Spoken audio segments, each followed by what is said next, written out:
ঐতিহাসিক পাগলা মসজিদ কমপ্লেক্সের আমাদের যে দান বাক্স খোলা হলো, আজকে আমরা 13টি ট্রাঙ্ক সিন্দুক খুলেছি এবং আমাদের 32 বস্তা আমরা অর্থ এবং অন্যান্য জিনিস পেয়েছি, যেটা ইতিমধ্যে গোনার কার্যক্রম শুরু হয়েছে। আর আমাদের এই যে টাকাগুলো পেয়েছি মূলত আমরা আমাদের কিশোরগঞ্জে যারা জটিল দুরারোগ্য রোগে আক্রান্ত আছেন তাদের চিকিৎসার জন্য এর একটি লভ্যাংশ ব্যয় হয়।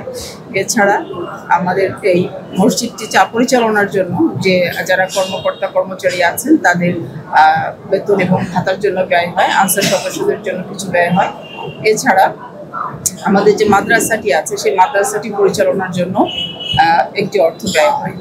এবং এবছরে আমরা আজকে পর্যন্ত যে ব্যাংক স্থিতিটি আছে, যেটা আপনারা প্রতিবারই আমাদের কাছে জানতে চান, আমাদের ব্যাংক স্থিতি আছে 91 কোটি টাকার মতো।